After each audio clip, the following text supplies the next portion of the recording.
वो Connaught place से बैठी थी और सुल्तानपुरी जाके पहुंची तो उसके बच्चे ने बिस्कुट मंगा के खिलाया उसको। आगे जाके ड्राइवर बेहोश हो गया, उसके मोबाइल पैसे सारे लगे।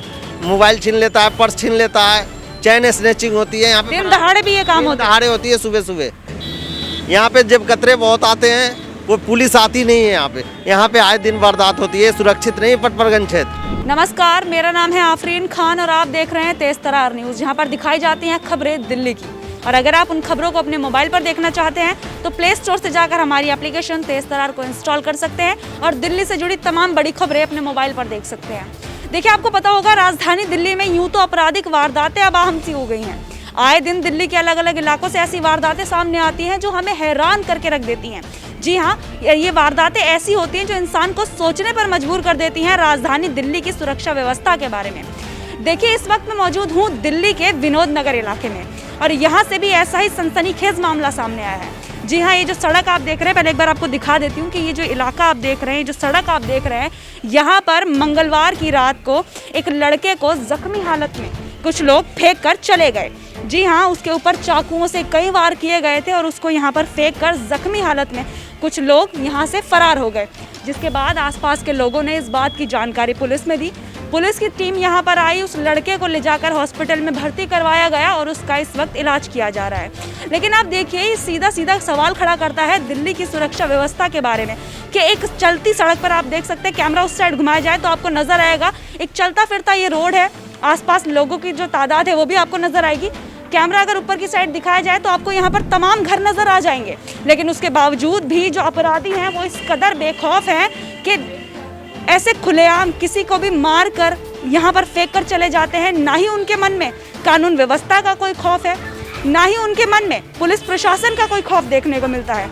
आप देखिए कि कैसे कोई किसी के ऊपर हमला करके उसे जख्मी हालत में इस रोड पर फेंक कर चला जाता है। और सबसे ज़्यादा चौंकाने वाली बात यह है कि किसी को भी इस बात की भनक तक नहीं लगती है।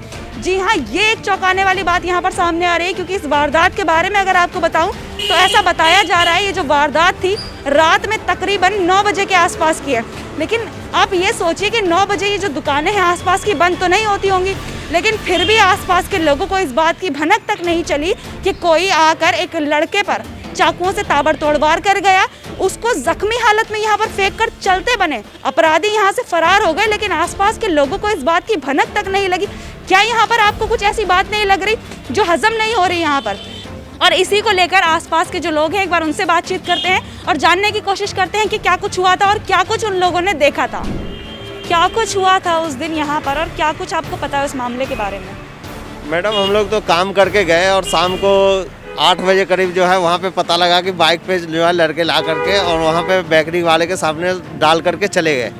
बाद में वहाँ पे बहुत भीड़ लगी थी, हम लोग गए वहाँ पे तो पता पड़ा कि बाहर से कोई चाकू मार के ला करके और वहाँ पे डाल करके और चला गया। कुछ पता है आपको लड़का कौन था जिसे मार के गया? नहीं, लड़के के बारे में पता नहीं। हम लोग तो बाहर ऐसे निकले थे शाम को, इसलिए पता पड़ा, भीड़ लगा हुआ था तो हमने देखा। कितने समय हो रहा था उस टाइम? हम 9 बजे करीब देखे थे। 9 बजे करीब उस लड़के को वहाँ फेंक गए थे लोग? हाँ, फेंक के चले गए। वहाँ पे भीड़ लगा हुआ था, लोगों ने समझा कि दारू पी रखा है तो किसी ने हाथ नहीं लगाई। बहुत देर बाद पता पड़ा कि इसे चाकू मार के डाल गया है। अच्छा, देखिए, अगर मैं बात करूँ, क्या आपने उस लड़के को देखा था जब वो जख्मी हालत में था? लेटा हुआ था वो। तो उसके शरीर पे कितनी चोटें थी? भीड़ काफी था, हम पास में गए नहीं थे, बस ये लोग बातें कर रहे थे कि चाकू मार के किसी ने डाल गया, चाकू मार के लाया था बाइक पे। अच्छा, जो लोग वहाँ पर उस टाइम मौजूद थे, क्या उनमें से किसी ने इस बात का जिक्र किया कि कौन लोग फेंक कर गए, ऐसा कुछ भी? किसी को पता होता तो मैडम वहीं पकड़ नहीं लेते, लेके आया, अंधेरा टाइप का था, वहाँ पे डाल के चला गया। देखिए, दिल्ली के एक आम नागरिक होने के नाते अगर मैं आपसे ये पूछूं कि दिल्ली के इस इलाके में रहना कितना सुरक्षित है, क्या आज से पहले भी यहाँ ऐसी कोई वारदातें हुई हैं? वारदात मैडम बराबर होती रहती है यहाँ पे। अभी 3 दिन पहले वैगनार पे, ग्रे कलर की वैगनार पे एक लेडीज़ को यहाँ से बिठा करके ले गया और उसके पास 27,000 रुपये थे, कागज़ की गड्डी दे करके उस लेडीज़ को उतार करके और बंदा चला गया पैसे लेकर। यहाँ पे आए दिन वारदात होती है, सुरक्षित नहीं पटपरगंज क्षेत्र। यहाँ आए दिन वारदात होती है, कोई ना कोई क्राइम होती रहती है यहाँ पे। और देखिए, इस मामले की जानकारी जाहिर सी बात है पुलिस में गई होगी। आपको पता है पुलिस ने क्या कुछ कार्रवाई की है? पुलिस आई थी, पुलिस आकर के जो है रिपोर्ट बना के फुटेज चेक करके चली गई। किसी की गिरफ्तारी की कोई बात पता हो? गिरफ्तारी अभी किसी की भी नहीं हुई है, नहीं हुई है। और जैसा आप कह रहे हैं कि इस इलाके में ऐसी कई वारदातें सामने आती कई हैं, वारदातें हो चुकी है। आपने ये मंजर खुद अपनी आंखों से देखा? आंखों से क्या, यहीं से ले गया है ग्रे कलर की गाड़ी, हम लोग यहीं पे काम करते हैं, यहीं से ले गया है। देखिए, मैं अगर आपसे पूछूं कि दिल्ली में रहना आपको कितना सुरक्षित लग रहा है? अब मैडम सुरक्षित नहीं है दिल्ली। अब आए दिन वारदात होती रहती है, कोई ना कोई वारदात आए दिन होती रहती है। यहाँ पे जब कतरे बहुत आते हैं, कोई पुलिस आती नहीं है यहाँ पे। जब कतरे बराबर आते हैं आए दिन, सुबह में जो है बस चढ़ते लोगों को मोबाइल छीन लेता है, पर्स छीन लेता है, चैन स्नैचिंग होती है यहाँ पे। दिन दहाड़े भी ये काम दिन होता है? दहाड़े होती है सुबह सुबह जब ड्यूटी के टाइम होती है। एक बकर वाले के अंदर एक ड्राइवर से पैसे मोबाइल उसको मारा चाकू, यहीं पे? ये बकर वाले के अंदर दिल्ली में ही। मतलब जब हमारे शीशे अंदर होते हैं ना तो हमें दिख जाता है, शीशे बाहर होता है तो वो पीछे नहीं पता सवारी क्या कर रही है क्या नहीं कर रही है, हमें नहीं पता लग पाता। तो हमारे जो शीशे जो अंदर ही होने चाहिए, बाहर लगते हैं, बाहर टूटते भी और फिर हमारे को अंदर का दिखता नहीं है जी। तो एक आम नागरिक होने के नाते आपको दिल्ली में रहना सुरक्षित लग रहा है? बिल्कुल जी, बहुत मुश्किल है जी, डर लगता है जी हमारे को गाड़ी चलाते समय। पहले डरते नहीं थे, अब डरते हैं जी। मास्क लगा लिया जी, शीशे अंदर, पहले तो बाहर अंदर होते तो दिख जाता था हमारे को, अब क्या कर रहा है, ड्रिंक कर रहा है, क्या कर रहा है नहीं, अब बाहर शीशे हमारे को दिखता नहीं है। हम क्यों शीशे की वजह से परेशान है। तो शीशे से ये पता लगता है वो गर्दन दबा दे, कुछ कर दे, कुछ सुंगा दे। कई बार एक बार एक लेडीज़ थी, ये वो कनॉट प्लेस से बैठी थी और सुल्तानपुरी जाके पहुंची तो उसके बच्चे ने बिस्कुट मंगा के खिलाया उसको, आगे जाके ड्राइवर बेहोश हो गया, उसके मोबाइल पैसे सारे लगे। हर दिन गाड़ी भी चोरी होती है हमारे ड्राइवरों की और ये वारदात भी होती रहती है। देखिए, इस गली में रहने वाले एक शख्स हमारे साथ मौजूद हैं, एक बार उनसे बातचीत करते हैं। अब मुझे ये बताएं, आपने कुछ देखा था उस दिन, वो जो लड़का जख्मी हुआ था उसे किसने मारा या कुछ भी आपने देखा हो? नहीं मैम, देखा मैंने नहीं था।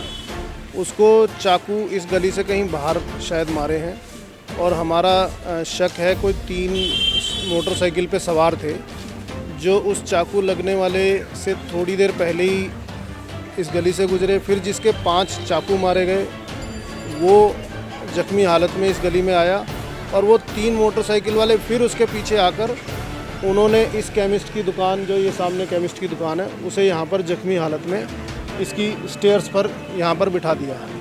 मैं यहाँ का ब्लॉक प्रेसिडेंट हूँ और मैंने ये सारी चीज़ मेरे घर के सीसीटीवी कैमरों में कैद है। अच्छा, आपके घर के नीचे जो है सीसीटीवी कैमरा लगा है जिसमें ये सारी जो वारदात है वो बाकायदा रिकॉर्ड हुई है? वारदात नहीं, उसको वारदात करने के बाद उसके साथ यहाँ पर लड़के को, जहाँ हम खड़े हैं यहाँ पर, उसको जख्मी हालत में उसको छोड़कर और वो लड़के इधर उधर भाग गए। देखिए, अगर मैं आपसे पूछूं कि उस लड़के के शरीर पर कितने जख्म थे? बाद में हमें पता लगा कि उसके 5 बार चाकू मारा गया था, 5 बार या 5 जगह पर, लेकिन 5 चाकू लगे, 5 बार चाकू लगे उसको। और जैसा सीसीटीवी की फुटेज में देखा जा सकता है, जो पीड़ित है, जो लड़का है, वो खुद चाकू खाने के बाद यहाँ से चलता हुआ कुछ नज़र आ रहा है। जी, बाकायदा वो बाहर से यहाँ पर चलता हुआ आया, क्योंकि उसका घर इस ब्लॉक से दूसरे ब्लॉक का लड़का था वो, तो यहाँ से या तो अपने घर जाने की कोशिश में था, लेकिन उसको वो लड़के यहीं बिठाकर चले गए। या उन्होंने मारा या उन्होंने नहीं मारा, इस बात का अभी पता नहीं लग पाया। तो जब ये वारदात हुई उस रात, क्या पुलिस यहाँ पर आई थी? आप लोगों ने कुछ ऐसा देखा हो, पुलिस की तरफ से कोई कार्यवाही की गई हो? पुलिस उस रात को नहीं आई, पुलिस अगली सुबह पहुँची यहाँ पर। अगर किसी शख्स के साथ कुछ वारदात होती है, कोई ऐसी घटना होती है, तो पुलिस को तुरंत पहुंचना चाहिए, लेकिन इस मामले में जो पुलिस है वो अगले दिन सुबह यहाँ पर आती है।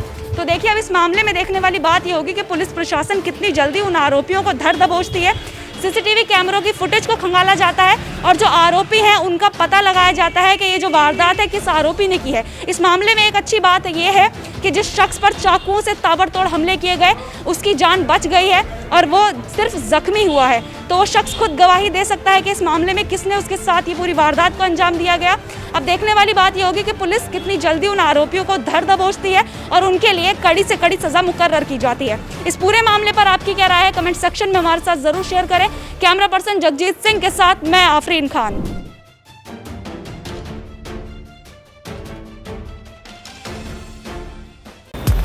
अगर आपको हमारी ये वीडियो पसंद आई हो तो इसे लाइक एंड शेयर करना ना भूलें। साथ ही हमारे चैनल को जरूर सब्सक्राइब करें। इसके साथ ही बेल आइकन भी जरूर दबाएं, जिससे दिल्ली से जुड़ी तमाम खबरों की नोटिफिकेशन सबसे पहले आप तक पहुंचे।